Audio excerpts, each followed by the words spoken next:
নমস্কার, নিয়ে এলাম রবিবারের পরিবার। আর আজ আমাদের সঙ্গে যাদের পেয়েছি দুই কিংবদন্তি মানুষকে, তাদের সঙ্গে এবং তাদের পরিবারের সঙ্গে জমিয়ে আড্ডা হবে, অনেক গল্প হবে, গান হবে, সব কিছুই আপনারই জন্য কিন্তু। তাহলে আপনার সঙ্গে আলাপ করিয়ে দিয়ে আসুন তাদের। আমাদের সঙ্গে আজ আমার ডান দিকে যে পরিবার রয়েছেন, যাত্রা জগতের কিংবদন্তি শিল্পী শ্রী অশোক কুমার মহাশয় এবং তাঁর পরিবার। স্যার, আপনাকে আমাদের অনুষ্ঠানে স্বাগত জানাই। ধন্যবাদ। সব থেকে আগে বলুন, কেমন লাগছে? হ্যাঁ, ভালো লাগছে। তারপরে ভালো লাগার আরো কারণ হচ্ছে হলো আমার স্নেহভাজন উৎপল রয়েছে এখানে, তার পরিবারকে দেখলাম, তো সব মিলিয়ে ভালো। আচ্ছা, বাড়ির সকলের সাথে আলাপ হোক। হ্যাঁ, আমার অর্ধাঙ্গিনী কৃষ্ণা ভট্টাচার্য, নমস্কার। আর আমার বড়দা, ওর দাদা শ্যামল কুমার ব্যানার্জি, নমস্কার। সবার সঙ্গে জমিয়ে গল্প হবে। তার আগে আমরা দেখে নিই আমার বাঁদিকে যে পরিবার রয়েছেন। হ্যাঁ, আমাদের সঙ্গে রয়েছেন যাত্রা জগতের আরেক কিংবদন্তি শিল্পী শ্রী উৎপল চ্যাটার্জি এবং তার পরিবার। আপনাকে স্বাগত জানাই উৎপলদা আমাদের অনুষ্ঠানে। নমস্কার। আচ্ছা, বাড়ির সবার সঙ্গে আগে আলাপটা হয়ে যায়, আপনি আলাপ করিয়ে দিন সবার সাথে। আমার স্ত্রী নমস্কার, অর্ধাঙ্গিনী রীনা চ্যাটার্জি। আচ্ছা। আমার মেয়ে, বড় মেয়ে মৃণালিনী চ্যাটার্জি। বাহ, সুন্দর নাম। মন্দাকিনী চ্যাটার্জি আমার ছোট মেয়ে। আচ্ছা। আর আমার বোন মানসী চ্যাটার্জি। বাহ, খুব ভালো। প্রাথমিক আলাপ তো হলো, তাহলে শুরু করি আমাদের আজকের যাত্রা। শুরু করছি রবিবারের পরিবারের আমাদের প্রথম রাউন্ড, যার নাম গানের ভিতর দিয়ে। তার জন্য ডেকে নেব আমার দুই অতিথিকে আমার দুই পাশে। সঙ্গে চাই আপনাকে। শুরু করা যাক। দুজন কিংবদন্তি মানুষ রয়েছেন আমার দুই পাশে, তাদের মাঝখানে থেকে আমি ধন্য। আমার প্রথমেই জানতে ইচ্ছে হচ্ছে, যাত্রার যে একটা রমরমা একটা সময় হয়তো বলতে পারিনি ছিল, তো সেটা কি এখনো আছে, নাকি আপনাদের মনে হয় যে কোথাও গিয়ে একটুখানি মনে হয় একটু কমে গেছে যাত্রা নিয়ে একটা ক্রেজ? হ্যাঁ, এখনকার অবস্থাটা উৎপল ভালো বলতে পারবে, আর আমার সময়কারটা আমি বলতে পারি। তখন তো সেটি সবচেয়ে বেশি গোল্ডেন টাইম ছিল, একদম 80s-এ। তো তখন প্রচুর সব যাত্রার তারা যাত্রাতেই অভিনয় করে করে নাম করেছে এরকম বহু মানুষ। তারপরে তো আস্তে আস্তে হয়ে গেল, ওরাই বোধহয় লাস্ট, এই উৎপলের এটাই বোধহয় লাস্ট, তারপরে বোধহয় তৈরি হয়নি। হ্যাঁ, শহরে সেভাবে যাত্রা এখন আর দেখা যায় না, এখন গ্রামের দিকেই শুধু, তাই না? না, শহরে হয়, তবে কম সংখ্যায়। গ্রামের দিকে তো আগে ছিল, অনেক বেশি ছিল। এখন বরঞ্চ শহর কিছু কিছু জায়গায় আমরা দেখছি যে যাত্রামুখী হয়েছে, যাত্রাকে ভালোবাসছে। আচ্ছা, বাহ, উল্টো হয়েছে, এখন স্রোতটা একটু উল্টো দিকে। আচ্ছা, তো আপনার কিভাবে শুরু হয়েছিল যাত্রা জগতের যাত্রা? আমার শুরু হয়েছিল আমি তখন অ্যাডভার্টাইজিং এর বিজনেস করতাম, তো সেই সূত্রে যোগাযোগ হয়েছিল সত্যম্বর অপেরা। তো ওই ভদ্রলোক যিনি প্রডিউসার ছিলেন, তিনি খুব একটু অন্যরকম ছিলেন আর কি, ওই জন্য ওর আউটলুকটা ওরকম। তখন আমি অভিনয় করতাম, তখন আমি গ্রুপ থিয়েটারে ট্র্যাঙ্গুলার পার্কে আমাদের এটা ছিল, দক্ষিণ পরিষদ বলে। তো সেই সময় ওর সাথে যোগাযোগ হওয়ার পরে বলে কি, আপনি তো অভিনয় করেন, তো একবার আমার যাত্রাটা দেখুন না। এই গ্রামে গেলাম যাত্রা দেখতে। তারপরে যাত্রা দেখে আমি একটু হতবাক হয়ে গেলাম। এখন আমাদের ছোটবেলার একরকম ভাবনা ছিল, ছিল, তো দেখলাম যে ঠিক সেটা মিলল না। আর এরা যে এত ভালো অভিনয় করেন, অভিনয়টা যে এই প্যাটার্নের, আমার এটাই ধারণা ছিল না। আমার খুব ভালো লাগলো। এটা হচ্ছে সূত্রপাত, তারপর তো বিশদ অনেক ব্যাপার আছে আর কি। তো যাই হোক, আলটিমেটলি এটা হচ্ছে আমার ওই যাত্রাতে ওদের সাথে টাচে আসার একটা সূত্র। তারপর কি আপনার অ্যাডভার্টাইজিং এজেন্সিটা আপনি চালালেন, নাকি আপনি পুরোপুরি যাত্রায় ঢুকে গেলেন? না, আমি চালিয়েছিলাম, অনেকদিন ছিল। আচ্ছা, অনেকদিন ছিল। তারপরে করতে করতে আমিও ভাবতে পারিনি যে যাত্রাতে এলে আমি এইভাবে একটা জায়গা পেয়ে যাব, এইভাবে একটা বেনিফিটেড হয়ে যাব, এইভাবে বা মানুষের ভালোবাসা, তো মানুষের ভালোবাসা এবং যে অর্থ তারা আমাকে দিতেন, সেই এটা তো প্রথমে ছিল না, প্রথমে ভেবেছিলাম যে অভিনয় করি, ঠিক আছে অভিনয় করব। তো তারপর সব কিছু এই করতে দেখলাম যে ঠিক আছে, দুটো চালানো আমার পক্ষে খুব মুশকিল। কিন্তু ওই সাবজেক্টটা আমার ভীষণ ভালো, ওইটা নিয়েও খুব আমি নানা রকম রিসার্চ ওভার করতাম এই অ্যাডভার্টাইজিং নিয়ে। তো সেই সময় আমি বোধহয় সবচেয়ে কনিষ্ঠতম মানুষ ছিলাম কলকাতায় যে অ্যাডভার্টাইজিং নিয়ে। তারপর তো আপনি যাত্রা থেকে টেলিভিশনে চলে এলেন। সিনেমা এবং টেলিভিশনে অনেক পরে এসেছি, ছবি করতাম। আমার একটা অস্বস্তি হতো কি, মানে আমার বলতে কোনো দ্বিধা নেই, সিনেমার টাকা খুব কম। যেমন আমি বম্বেতে ছিলাম, আমি ভাবলাম যে হ্যাঁ বম্বেতে যদি আমি হিরোর কাজ পাই আমি করব, কিন্তু আমার দুর্ভাগ্য আমাকে চলে আসতে হয়েছিল। তো সেই জন্য আমি সিনেমাটা করতাম না। তারপরে দেখলাম যে সিনেমা তো আবার করতে তো খুবই ভালো লাগে, আর ঠিক আছে ওটাও করি। এই করতে তখন কিন্তু আমার ঠিক হিরোর বয়সটা প্রায় পেরিয়ে গেছি। আচ্ছা, তবুও করেছি আমি। যে হিরো তো 3 জন ছিল, তার ভেতরে আমি একজন, তাপস ছিল, অর্জুন তখন প্রথম এসছে, আমি আর রিনা করি দিয়ে কিনলাম।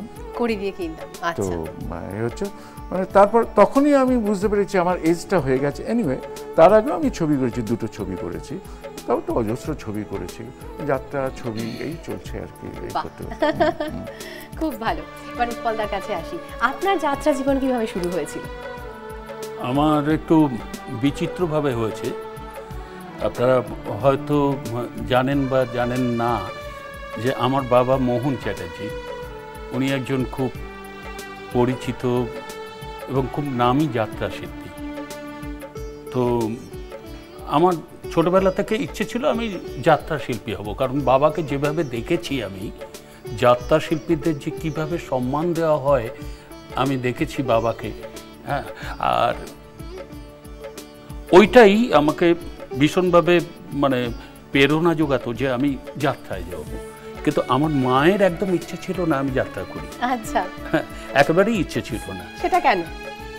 সেটার কারণটাও একটা বিচিত্র। সেটা হচ্ছে যে তখনকার দিনে যে যাত্রা হতো, বেশিরভাগ যাত্রা আর্টিস্টরা দিনের পর দিন বাইরে পড়ে থাকতেন, সংসারের সঙ্গে কোনো সংযোগ থাকতো না। মানে হ্যাঁ, মানে আমরা আমাদের বাবাকে দেখা একটা বিরাট ব্যাপার মনে করতাম ছোটবেলায়, যে বাবা আসছে, আজকে বাবা আসবে আমার বাড়িতে। হ্যাঁ, এইটাই একটা বিরাট ব্যাপার মনে করতাম। মাও সেটা ফিল করতেন। সেই জন্য মা বলতেন যে না, যাত্রা করে যখন সংসারের সঙ্গে এত সম্পর্ক থাকে না, আজকের দিনের যাত্রা তো উনি দেখেননি বা দেখে যেতে পারেননি, যে এখন যাত্রা করলে আমরা প্রতিদিন সংসারের সঙ্গে সম্পর্ক রাখতে পারি, কিন্তু তখন সেটা ছিল না। 1 মাস, 1.5 মাস, 2 মাস, 3 মাস ত্রিপুরায় চলে যেতে হতো, আসাম চলে যেতে হতো, এইভাবে যাত্রা করতে হতো। কিন্তু আমার সুপ্ত বাসনা ছিল আমি যাত্রা করবই। তো কিছুতেই মাকেও টলানো যাচ্ছে না, আবার বাবারও বাসনা ছিল যে আমি যাত্রা করি। বাবা খুব ভালোবাসতেন, হ্যাঁ আমি যাত্রা করি, আমি যাত্রাকে ভালোবাসি, বাবা এটা জানতেন। হ্যাঁ, তো সেই করতে করতে করতে করতে একটা দোটানায় পড়ে আমি একটা ব্যালেন্স করার চেষ্টা করলাম। আচ্ছা মা, ঠিক আছে আমি যাত্রা করবো না, আমি থিয়েটার করি। আমি এখানে এই কলকাতায় থিয়েটার করি, তাহলে তো বাড়িতেও থাকতে পারবো, আমার অভিনয়ের স্বাদটাও হবে। তো সেই করতে করতে আমি প্রথম থিয়েটারে যোগ করলাম। আচ্ছা, যোগ দিলাম আর কি।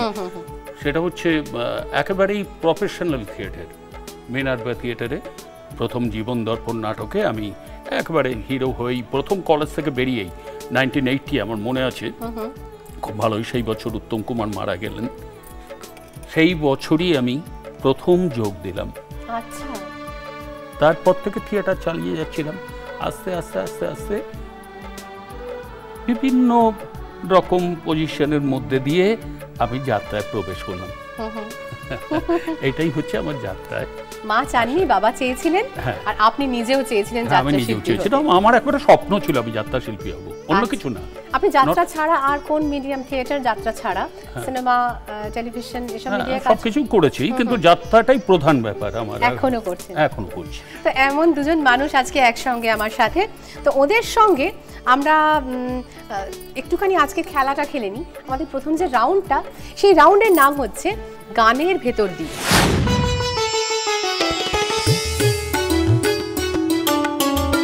প্রথমে আপনার প্রশ্ন আসবে আপনার সামনের স্ক্রিনে, কেমন?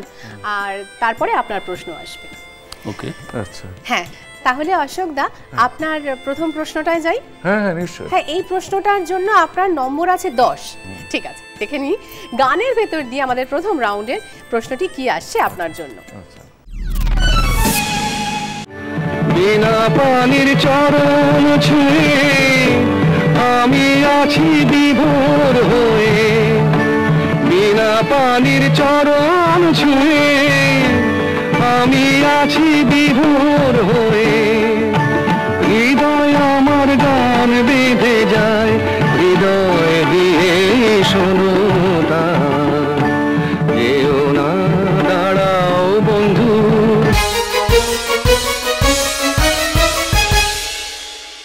এই গানটি কোন ছায়াছবির অংশ? এটা হচ্ছে আপনার প্রথম প্রশ্ন। আচ্ছা বলুন। হ্যাঁ, এটা ওই ফুলেশ্বরী। ফুলেশ্বরী। হ্যাঁ। ফাইনাল আনসার হিসেবে নিয়ে নিলাম। হ্যাঁ হ্যাঁ। স্ক্রিনে আমরা জবাবটা দেখে নিই। হ্যাঁ। একদম সঠিক, একদম সঠিক, ফুলেশ্বরী। সমিত ভঞ্জ ছিলেন, সন্ধ্যা রায় রয়েছেন। তো সমিত ভঞ্জের সঙ্গে কি কাজ করেছেন আপনি? না, সমিত ভঞ্জের সঙ্গে কাজ করিনি, তবে সন্ধ্যা রায়ের সাথে কাজ করেছেন। অনেকগুলো কাজ করেছি। আচ্ছা আচ্ছা। আর প্রথম দিকেই করেছি তরুণ মজুমদারের ছবিতে। আচ্ছা, আর একটা প্রশ্ন আমার তরফ থেকে ছিল আপনার কাছে, সেটা হচ্ছে এই যে আপনাকে যাত্রা জগতের উত্তম কুমার বলা হতো, উত্তম কুমারের সঙ্গে এত মিল আপনার চেহারায়, আপনার কথায়, আপনার ভয়েসে, কেমন লাগতো আপনার সেটা? না না, খারাপ লাগে না। একটা বড় মানুষের সাথে তুলনা করলে যে কোনো মানুষেরই বোধ হয় ভালোই লাগে, তা আমারও খুব ভালো লাগতো। তারপরে কিন্তু একটা এতে যখন আরও বেশ অভিনয়টা আরও শিখে গেলাম, করলাম, আমাকে আবার সব কম্পেয়ারও করা হতো আর কি একটা সময় আর কি, মানে অভিনয় জগতের মানুষেরা কম্পেয়ার করতেন।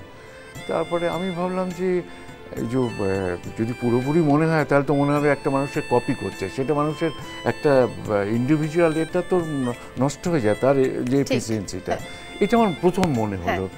তারপরে আমি ভাবি যে এগুলো তো আমি ইচ্ছে করে করি না, এগুলো তো হয়, কিন্তু লোকে বলে এরকম, তাহলে আমি না, তাহলে আমার এটাকেই আস্তে আস্তে পরিবর্তন করতে হবে, আমাকে নতুনভাবে নিজেকে আবিষ্কার করতে হবে।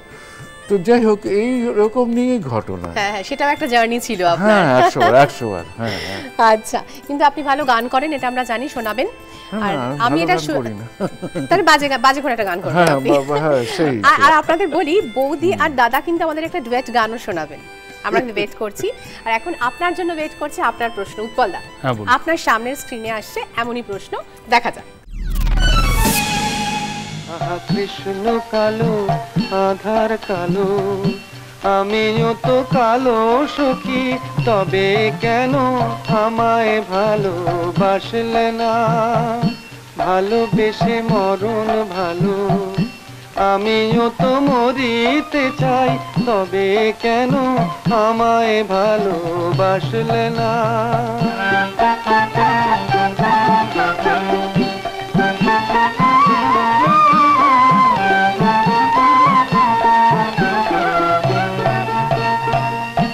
তোমার চোখে মেঘ করিলে আমার চোখে আসে। এই গানটি কোন ছায়াছবির অংশ? গানটি আপনি একই সঙ্গে গুনগুনাচ্ছিলেন উৎপল দা, তো আপনাকে বলতে হবে কোন ছায়াছবি, আর সঠিক জবাব হলে +10। খুব পরিচিত ছায়াছবি, আমাদের ভীষণ ভালো লাগার ছায়াছবি পলাতক। পলাতক, আমরা স্ক্রিনে দেখে নিই জবাবটা একবার। একদম সঠিক জবাব, তরুণ মজুমদারের পরিচালনায় পলাতক। আর এই মুহূর্তে আমরা কিন্তু না কাউকেই পলাতক হতে দেব না, অশোক দা গান গাইতে হবে একটা। আপনার গানটা আমরা শুনবো, শুনে আমরা স্কোরটা বলবো। বসে আছি পথে ফাগুনের গান গে, যত ভাবি ভুলে যাব মন মানে না, মন মানে না। বসে আছি পথে ফাগুনের গান গে, যত ভাবি ভুলে যাব মনু মানে না, মনু মানে না। বেদনার শত দলে স্মৃতির সুরভি জলে, বেদনার শত দলে স্মৃতির সুরভি জলে, নিশীথের মন বিনা ঘুম আসে না। যত ভাবি ভুলে যাব মন মানে না, মন মানে না। অসাধারণ, অসাধারণ। এখন আমার মন চাইছে আর একটা গান, উৎপলদার গান শুনবো, কিন্তু তার আগে ফিরে আসছি আমাদের স্কোরটা নিয়ে। সঙ্গে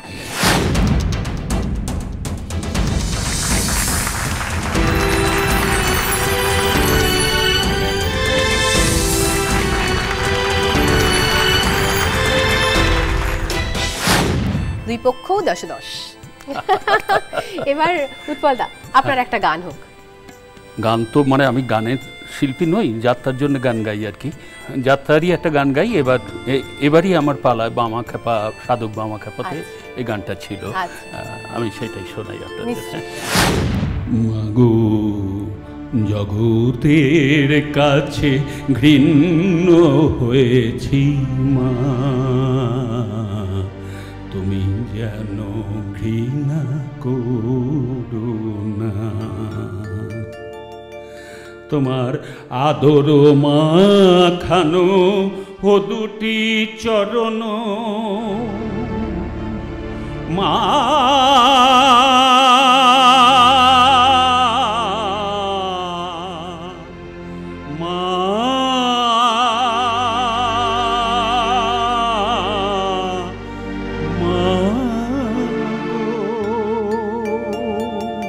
তোমার আদর মাখানো ও দুটি চরণ তুমি যেন কেড়ে নিও না। কৃপা করো তুমি কৃপাময়ী তারা, কৃপা করো মাগো, কৃপা করো তুমি কৃপাময়ী তারা, যেন তোমারে পারি গো ডাকিতে মা।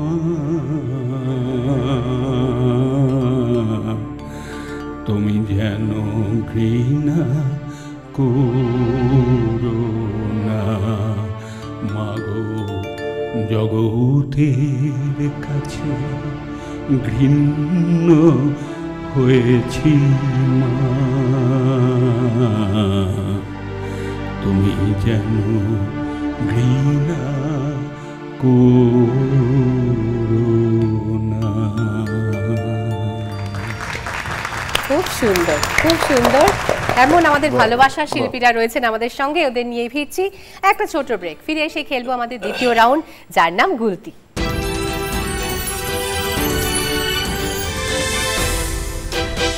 তাহলে শুরু করা যাক আমাদের আজকের দ্বিতীয় রাউন্ড, যে রাউন্ডের নাম গুলতি।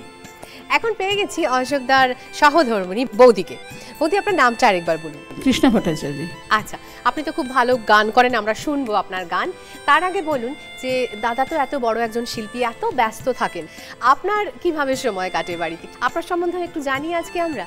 গার্ডেনিং একটু শখ আছে, তাছাড়া ওর সাথেই আর কি একটু ব্যস্ত থাকি আর কি। আমি বেরোনো থাকে, ও সে যখন যাত্রা করতো আর কি, তখন ফিরতো না বাড়িতে রাত্রিবেলা, সেই সমস্ত ব্যাপার নিয়ে আর কি একটু থাকতাম, ওরইরও থাকতাম। আচ্ছা। আর এখন তো বেশিরভাগ সময়টাই বাড়িতে সিরিয়াল মানে করছে, চলে আসছে, এরকম বাড়িতে থাকি বেশিরভাগ সময়। হ্যাঁ, বেশি পাচ্ছি।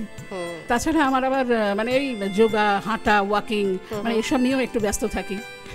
খুব ভালো, খুব ভালো। আর এইবারে আমরা পেয়েছি উৎপলদার বোন। তোমার নামটা আরেকবার বলো। আমি মানসী চ্যাটার্জি। মানসী চ্যাটার্জি। তো মানসী, তোমাদের তো একটা গানের ব্যান্ড আছে বাড়িতে, তাই না? চাটুজ্জে ব্যান্ড বলা যায়। চাটুজ্জে ব্যান্ড। আর তুমি এছাড়া আর কি করো? আমার তো পেশা শিক্ষকতা। তাই? আর আমি স্কুলে পড়াই। কোন স্কুল?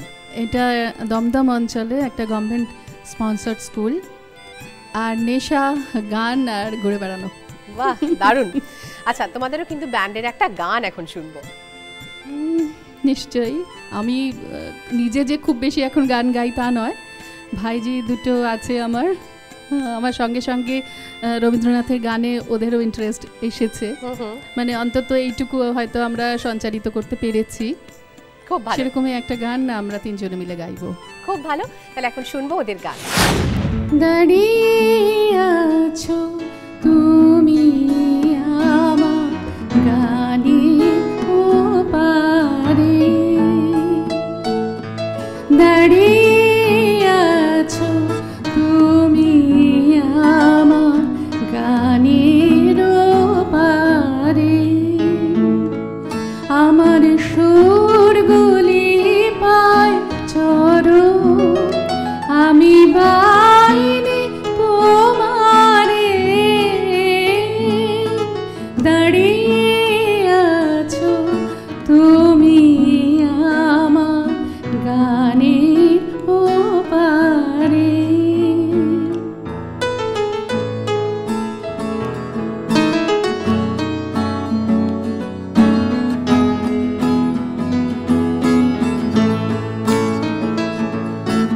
বাতাস বহে মরি মরি, আর বেঁধে রেখো না তোরি, বাতাস বহে মরি মরি, আর বেঁধে রেখো না তোরি, এসো এসো পার হইল হৃদয় মাঝারে, দাঁড়িয়ে আছো তুমি আমার গানের ওপারে।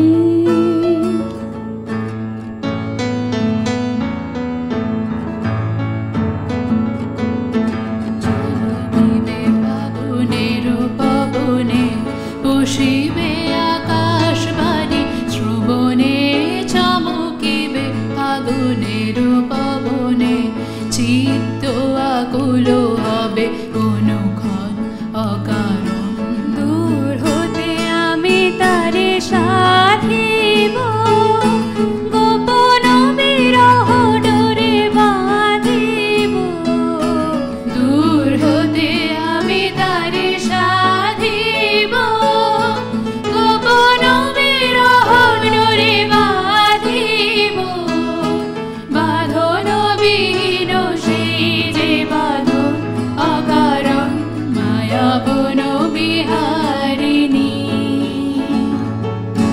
মায়া বন বিহারিণী হরিণী, গহন স্বপন সঞ্চারিণী, কেন তারে ধরিবারে করি পণ অকারণ, মায়া বন বিহারিণী,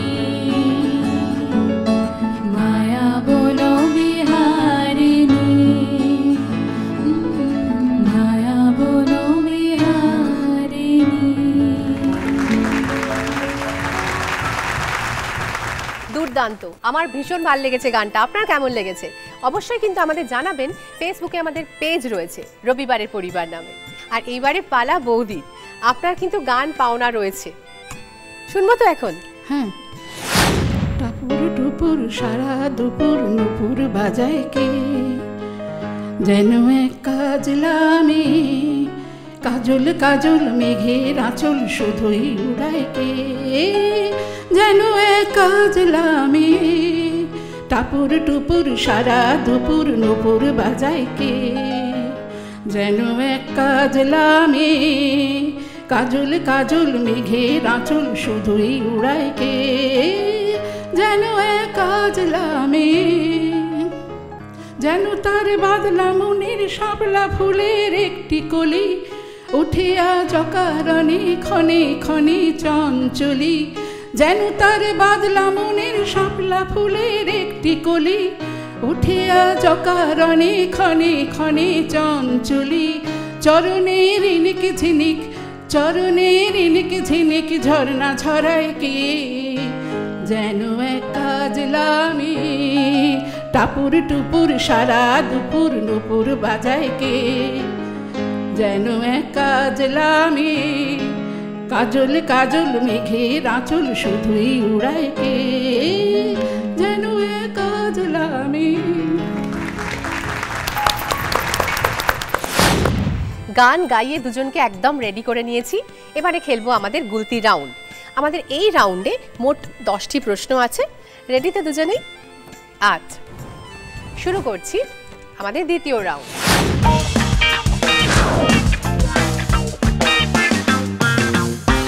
প্রথম প্রশ্ন, রবীন্দ্রনাথ তাসের দেশ কাকে উৎসর্গ করেছিলেন? মানসী। সুভাষচন্দ্র বসুকে। নেতাজি সুভাষচন্দ্র বসু, একদম সঠিক জবাব। +2, একটু জোরে হাততালি হয়ে যাক। দ্বিতীয় প্রশ্ন, নবান্ন নাটকটি কার লেখা? হ্যাঁ বল। বিজন ভট্টাচার্য। বিজন ভট্টাচার্য, একদম সঠিক জবাব। +2, খুব ভালো। তৃতীয় প্রশ্ন, জবা কুসুম তেলের প্রথম বিজ্ঞাপন চিত্রটি কে বানিয়েছিলেন? বলুন। হীরালাল সেন। হীরালাল সেন, সঠিক জবাব। +2।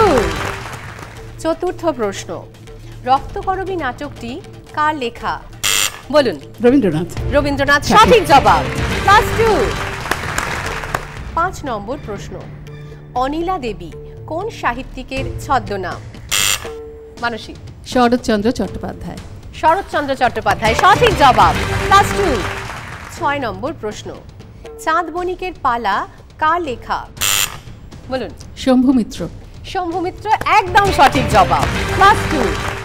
7 নম্বর প্রশ্ন, উত্তম কুমার অভিনীত প্রথম ছবি যা কোনোদিন মুক্তি পায়নি তার নাম কি? মানসী। মায়াডোর। মায়াডোর, সঠিক জবাব। +2। 8 নম্বর প্রশ্ন, অচল পয়সা যাত্রাপালাটি কার লেখা? বলুন। ভৈরব গঙ্গোপাধ্যায়। ভৈরব গঙ্গোপাধ্যায়, সঠিক জবাব। +2। 9 নম্বর প্রশ্ন, উৎপল দত্ত কোন ছবিতে অভিনয় করে শ্রেষ্ঠ অভিনেতার জাতীয় পুরস্কার পেয়েছিলেন?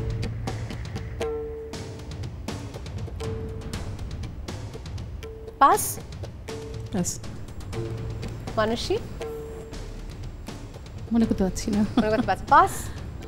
সঠিক জবাবটা ভুবন সোম। 10 নম্বর প্রশ্ন, নীলদর্পণ নাটকটি কার লেখা? বলুন। দীনবন্ধু মিত্র। দীনবন্ধু মিত্র, একদম সঠিক জবাব। খুব ভালো খেলা হলো, এক্সাইটিং রাউন্ডটা হলো। ফিরছি এই রাউন্ডের স্কোর নিয়ে, সঙ্গে থাকুন।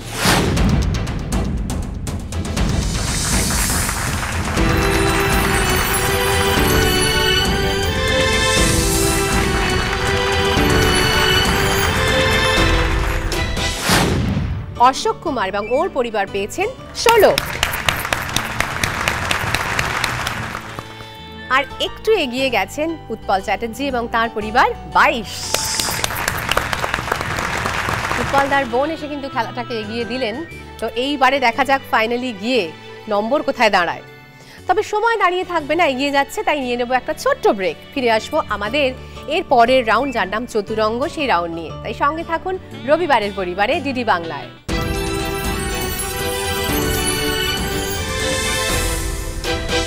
রয়েছেন আমাদের সঙ্গে উৎপলদার পরিবারের উৎপলদার বোন মানসী আর ছোট কন্যা। ছোট কন্যা, তোমার নামটা আরেকবার বলো। আমার নাম মন্দাকিনী চট্টোপাধ্যায়। মন্দাকিনী চট্টোপাধ্যায়, ভীষণ সুন্দর লেগেছে তোমাদের গান, আমাদের খুব ভালো।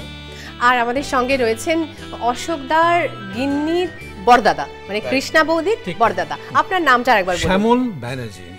আচ্ছা, আপনি তো পরিবেশ নিয়ে কাজ করেন। আমি আপাতত পরিবেশ নিয়ে কাজ করছি, আমি একজন পরিবেশ কর্মী। হ্যাঁ হ্যাঁ, এবং ওনার একটা মেসেজ রয়েছে সকলের জন্য, বলুন। হ্যাঁ, আমার মেসেজটা হচ্ছে খুব সাধারণ। এই পৃথিবীতে আপাতত যে ঘটনাটাগুলো ঘটে যাচ্ছে সেটা হচ্ছে বিশ্ব উষ্ণায়নের ফল, রেজাল্ট অফ গ্লোবাল ওয়ার্মিং। আমরা একটা ভীষণভাবে দুর্বিপাকের সম্মুখীন হয়েছি। চারিদিকে আমাদের পলিউশন হচ্ছে, আর এই পলিউশনের কুফলটা হচ্ছে ভূমিকম্প, বিধ্বংসী ঝড়, অনাবৃষ্টি, অতিবৃষ্টি, নানান ধরনের প্রাকৃতিক দুর্যোগ। সেই প্রাকৃতিক দুর্যোগের কারণটাই হচ্ছে প্রাকৃতিক বৈষম্য বা ইকোলজিক্যাল ইমব্যালেন্স ঘটানো। ঘটনাটা আর কিছুই নয়, আমরা নির্বিচারে গাছ কেটে চলেছি, আমরা নির্বিচারে জলাশয় বুঝিয়ে ফেলে বহুতল তৈরি করছি, আমরা নির্বিচারে এভারেস্টের মাথায় উঠে সেখানেও বর্জ্য পদার্থ ফেলে আসছি। এই ধরনের নানান ধরনের কাজ মানুষই করছে। সেই জন্যে এই ধরনের দুর্বিপাকগুলোকে বলা হয় ম্যান মেড ডিজাস্টার। এই ম্যান মেড ডিজাস্টার যদি বন্ধ করতে হয়, প্রত্যেকটা মানুষের উচিত হচ্ছে অত্যন্ত সচেতনতার সঙ্গে সব কিছু ব্যবহার করা।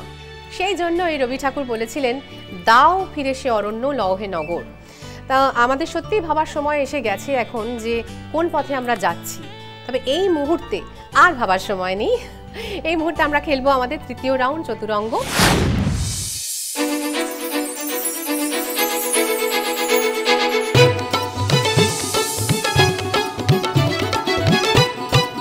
রেডি তো? আপনারাও রেডি? রেডি। আচ্ছা, প্রথমে কে শুরু করবেন বলুন? আমরাই শুরু করছি। আপনারা শুরু করবেন? Smart answer. ঠিক আছে, তাহলে আপনারা শুরু করছেন। কি অপশন নিচ্ছেন? সিনেমা, সংস্কৃতি, ভ্রমণ? ভ্রমণ, কি বাত! একদম ভ্রমণের প্রশ্ন কি আপনি বিট করবেন না 5 নম্বরের জন্য খেলবেন? খেললাম। 10 না 20? 20। কি বাত! দারুণ দারুণ দারুণ। তাহলে ভ্রমণের প্রশ্ন আপনারা কিন্তু বিট করার জন্য খেলছেন, 20 এর জন্য। All the best. আচ্ছা, একটা কথা বলে নিই, যদি ভুল হয় কিন্তু -20, আর ঠিক হলে +20। জীবনটাই জুয়া। একদম। দেখা যাক।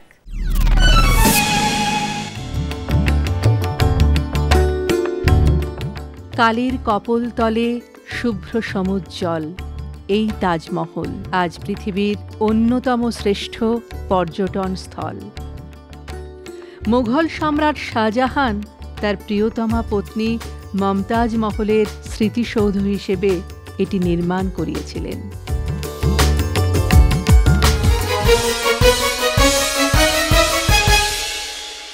তাজমহল কোন নদীর ধারে অবস্থিত? 4টি অপশন রয়েছে, গঙ্গা, সিন্ধু, নর্মদা নাকি যমুনা। বলুন। যমুনা। Yamuna final answer. আপনারা বিট করেছেন এই প্রশ্নে। আমরা স্ক্রিনে জবাবটা দেখে নিই। একদম সঠিক জবাব, একদম সঠিক জবাব, এবং ছাকা 20 নম্বর। খুব ভালো খেলা হচ্ছে। চলে আসছি তাহলে উৎপলদার পরিবারের কাছে। মানসী এবং মন্দাকিনী, তোমরা কি বাঁচবে বলো? সিনেমা। সিনেমা। তোমরা কি সিনেমার প্রশ্নটা 5 নম্বরের জন্য খেলবে নাকি বিট করবে 10 বা 20 জন্য? 5 নম্বরের জন্য। 5 নম্বরের জন্য কেন? একটা তো বিট করতে হবেই।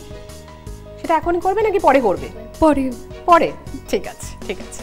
তাহলে সিনেমার প্রশ্ন তোমরা কিন্তু খেলছো 5 নম্বরের জন্য। দেখেন। আমি যে পাঠটা নিয়ে ভেবেছি সেটা বুঝতে পেরেছিল, আর সেইটাই ও সহ্য করতে পারল না। এরা এরা কিরকম জানিস, এদের কাছে চরিত্র ফরিত্র বলে কিছু নেই।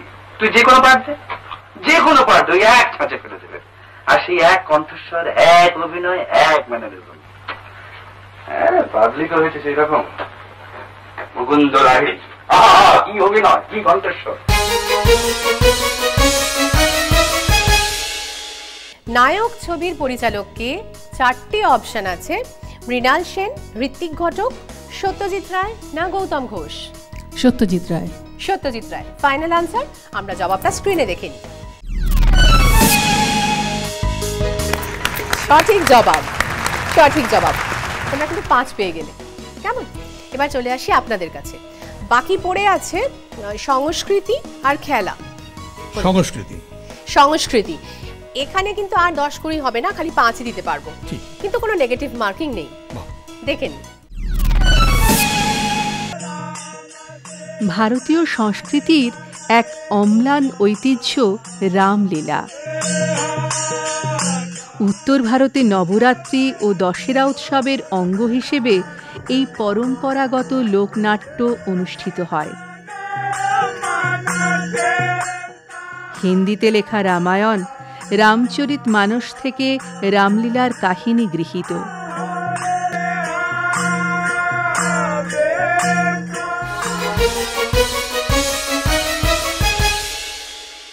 রামচরিত মানস কে লিখেছিলেন? 4টি অপশন, হরিদাস, তুলসীদাস, শশীদাস না নানক? তুলসীদাস। তুলসীদাস ফাইনাল আনসার তো? Final answer. আচ্ছা, দেখে নিই আমরা। সঠিক জবাব, একদম সঠিক জবাব। আরো 5টা নম্বর দিয়ে দিলাম আপনাদের। খুব ভালো খেলা হচ্ছে। এবার তো একটা অপশনই বাকি রয়েছে, কেউই তোমরা নিতে চাইছিলে না, তোমাদের ঘাড়ি এসছে খেলা। খেলা খেলতেই হবে, আর এটা বিট করতেই হবে। কত বিট করবে, 10 না 20? 20। খুব ভালো, তাহলে 20-র জন্য তোমরা খেলছো খেলার প্রশ্নটা। All the best.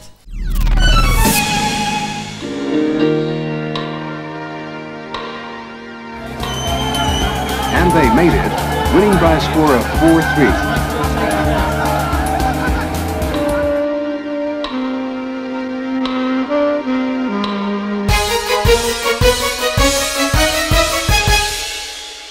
অলিম্পিক হকিতে ভারত কোন সালে শেষবার সোনা জেতে? 4টি অপশন: 1980, 1984, 1976 নাকি 1988? 1980। 1980। তোমরা বিট করেছো এই প্রশ্নটায় 20 নম্বরের জন্য। যদি সঠিক হয় +20, ভুল হলে কিন্তু -20। দেখে নি জবাবটা। क्या बात, একটুখানি আন্দাজে ছিলাম না, একদম জানতে? পিসি জানতো। পিসি খুব ফেভারিট না? ভীষণ ফেভারিট। ও, স্কোর নিয়ে ফিরছি, সঙ্গে থাকুন রবিবারের পরিবারে।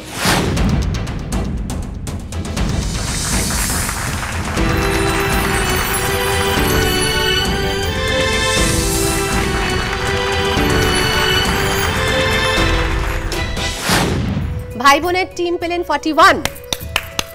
খুব ভালো খেলা হয়েছে কিন্তু। আর পিসি ভাইজি একটু এগিয়ে 47। তবে খেলা শেষে বাজি মাত কার হবে সেটা কিন্তু এক্ষুনি বলা যাচ্ছে না, সেটা বলাও যাবে না। তার জন্য দেখতে হবে রবিবারের পরিবার। একটা ছোট্ট ব্রেক নিয়ে ফিরবো, তাই কোথাও যাবেন না, সঙ্গে থাকুন।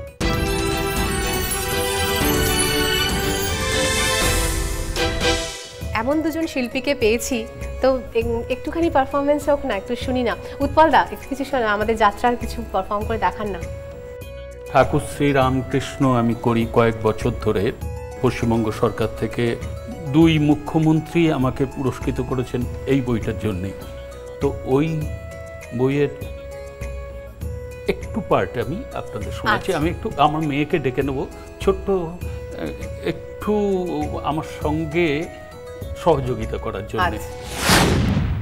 রামকৃষ্ণ দেব তখন শেষ শয্যায়,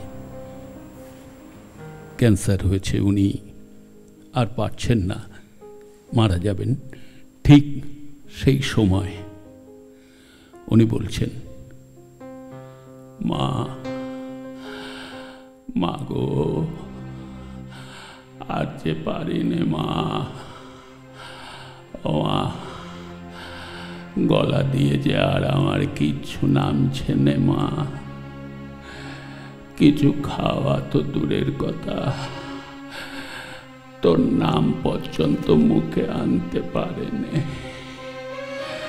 ও মা, মারে, যাবার আগে তোর নামটা একবার আমায় মুখে আনতে দে মা, আমি যেন তোকে ডেকে আমার শেষ যাত্রা সম্পূর্ণ করতে পারি মা। ও মা, ও মা, মারে, তবুও তুই এলি নি মা। তো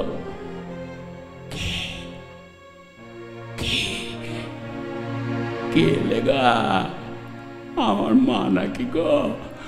ও মা, এই তো সেই নূপুরের শব্দ, এই তো সেই অগরু চন্দনের গন্ধ। ও মা, মা, সত্যি তুই এসেছিস মা, সত্যি তুই এসেছিস। ও মা, মারে, কি বললি?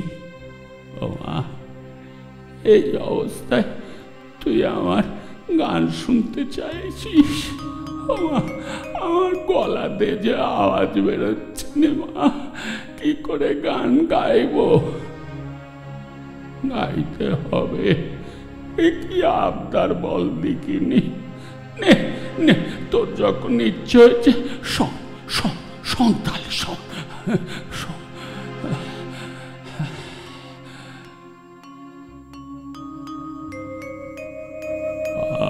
করো গো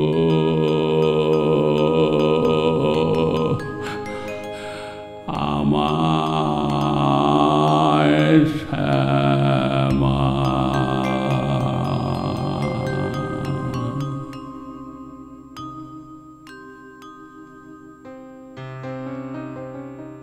পার করো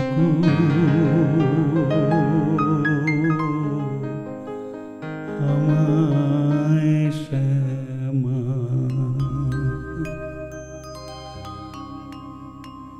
বড় পারে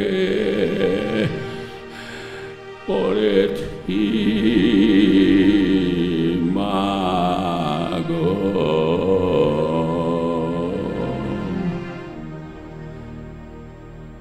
বড় পারে পড়েছি মাগো, চরণ দুটি বাড়িয়ে দে,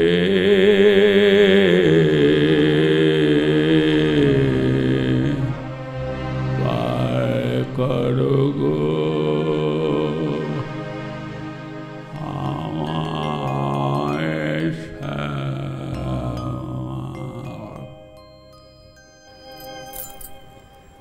অসাধারণ, অসাধারণ, গায়ে কাঁটা দিচ্ছে। খুব সুন্দর, খুব ভালো। তাহলে এই এই এই আবহ থেকে বেরোবো কি করে, খেলায় যাবো কি করে? কিন্তু আমাদের সময় যেহেতু এগিয়ে যাচ্ছে, আমরা খেলায় ঝুপ করে ঢুকে পড়লাম।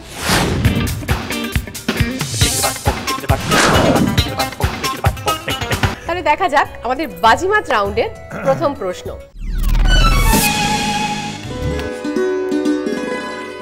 গিরিশচন্দ্র ঘোষ ও তাঁর সঙ্গী সাথীরা নাট্যশালাকে ধনী রঙ্গনমঞ্চ থেকে নিয়ে এলেন জনতার দরবারে।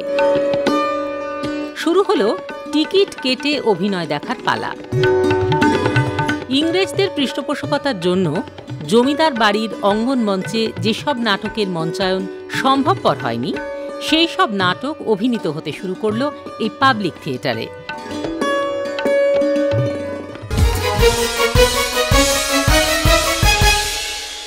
প্রশ্নটা হচ্ছে, ন্যাশনাল থিয়েটার কোন সালে প্রতিষ্ঠিত হয়েছিল? চারটি অপশন: 1870, 1872, 1873 নাকি 1875। এখনো হ্যাঁ, অশোকদা বাজার প্রেস করেছেন, বলুন। 1873 সম্ভবত। আচ্ছা, আপনি বলছেন 1873 সম্ভবত। আচ্ছা, তবে আমি কি আনসারটা নেব? 1873। আপনারা কি চ্যালেঞ্জ করবেন?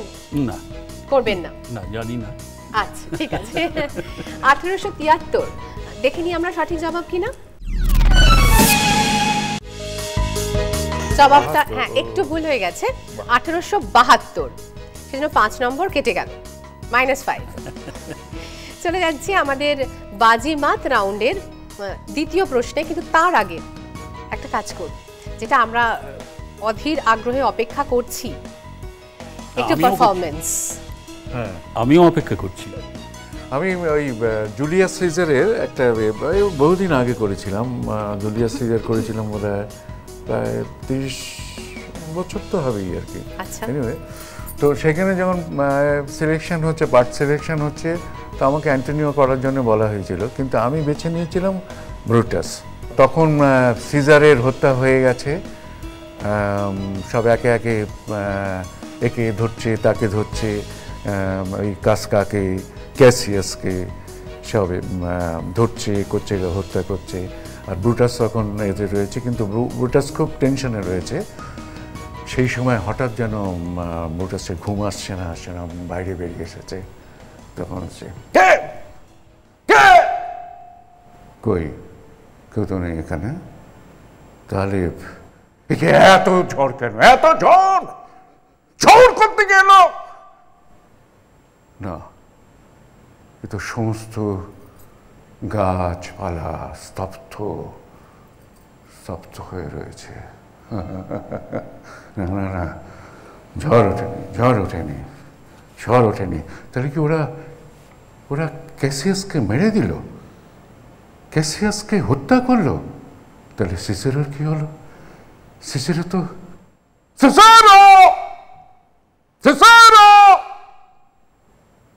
সিসেরো বললো ওখানে অপেক্ষা করছে, কিন্তু সিসেরোকে দেখতে পাচ্ছি না। তাহলে কি সিসেরোকে হত্যা করেছে?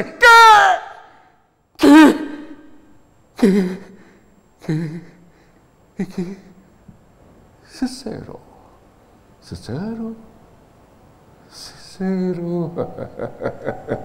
সিসেরো, তুমি আমাকে ভয় দেখাচ্ছ, আমাকে ভয় দেখাচ্ছ। আমাকে ভয় দেখাতে পারবে না সিসেরো। আমি ব্রুটাস, আমি মার্কাস ব্রুটাস।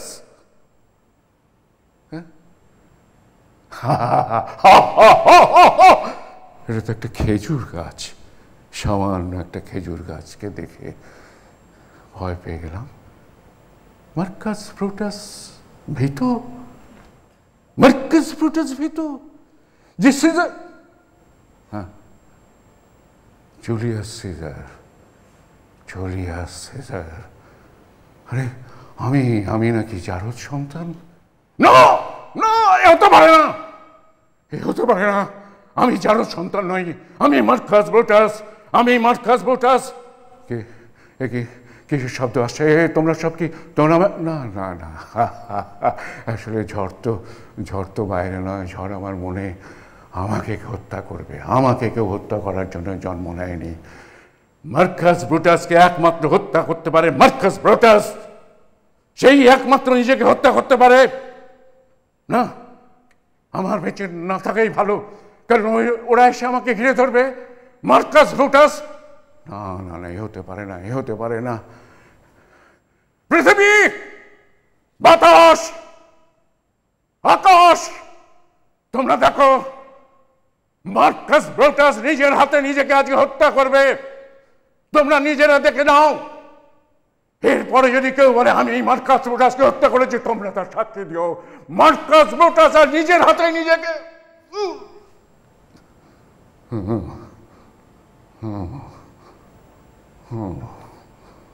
না, আমি জারদ সন্তান নই, আমি জারদ সন্তান নই। পৃথিবী, তুমি সাক্ষী থেকো। আকাশ, বাতাস, তোমরা সাক্ষী থেকো। আমি আমি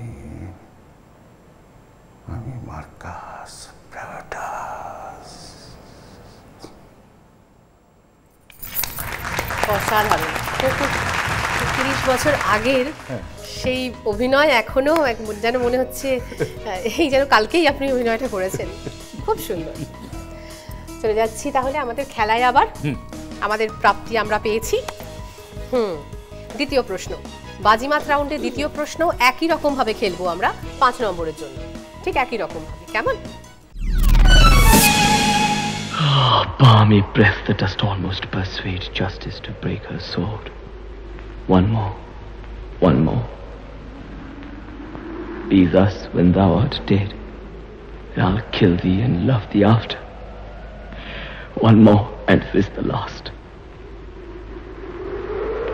So sweet. ছবিতে উত্তম কুমারের নেপথ্য কণ্ঠটি কার?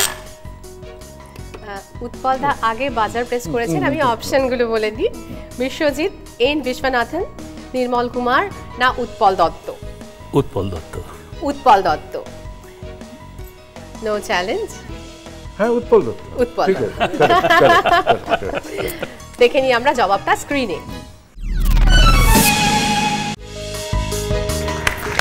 একদম সঠিক জবাব, +5। আমাদের আজকের লাস্ট প্রশ্ন, বাজিমাত রাউন্ডের শেষ প্রশ্ন খেলবো আমরা 10 নম্বরের জন্য একই রকম ভাবে, কিন্তু নম্বরটা এখানে 10, কিন্তু নেগেটিভ মার্কিং আছে ভুল হলে। দেখে নিন আমরা তাহলে। আচ্ছা, দেখেন। বাংলা থিয়েটারের কালোজয়ী অভিনেত্রী বিনোদিনী দেবীর জন্ম হয়েছিল 1863 সালে। মাত্র 12 বছর বয়সে ন্যাশনাল থিয়েটারে নট ও নাট্যকার গিরিশ ঘোষের ছত্রছায়ায় শুরু হয়েছিল তাঁর অভিনয় জীবন। শ্রী চৈতন্য নাটকে তাঁর অভিনয় দেখে মুগ্ধ হয়েছিলেন শ্রীরামকৃষ্ণ। যে সময় থিয়েটার দেখা ছিল সামাজিক অপরাধ, সেই সময় শ্রীরামকৃষ্ণের আশীর্বাদ বিনোদিনীর কাছে ছিল এক অনন্য পুরস্কার।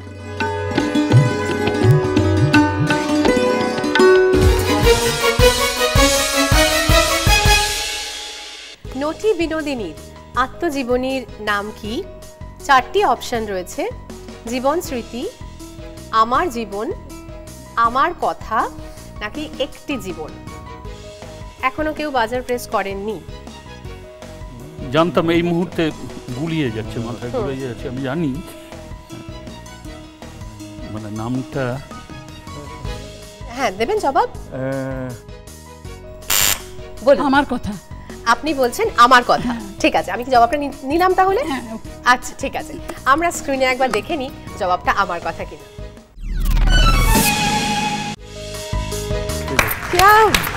দারুণ দারুণ দারুণ, খুব ভালো। হ্যাঁ, একেই বলে বাজিমাত। এই রাউন্ডও খেলা হয়ে গেল। ফিরে আসছি আজকে আমাদের ফাইনাল স্কোর নিয়ে, সঙ্গে থাকুন।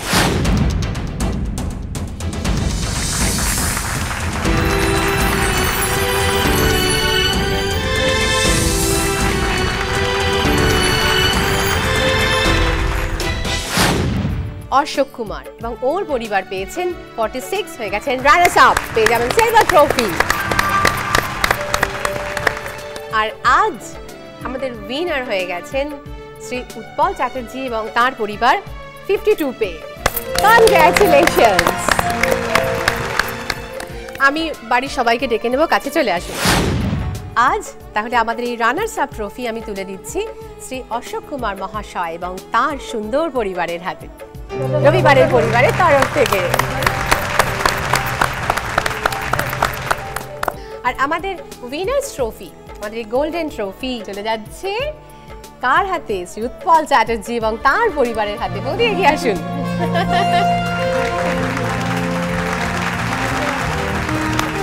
আজ তাহলে এই পর্যন্তই। আপনার এই সপ্তাহের যে যাত্রা যেন শুভ হয়। ভালো থাকুন, শুনতে থাকুন, দেখতে থাকুন রবিবারের পরিবার। নমস্কার। জীবনে কি পাবো না, ভুলেছি সে ভাবনা, সামনে যা দেখি জানি না সে কি আসল কি নকল সোনা। জীবনে কি পাবো না, ভুলেছি সে ভাবনা, সামনে যা দেখি জানি না সে কি আসল কি নকল সোনা। যদি সব ছাড়িয়ে দুটি হাত বাড়িয়ে হারাবার খুশিতে যাই শুধু হারিয়ে, যদি সব হারিয়ে দুটি হাত বাড়িয়ে হারাবার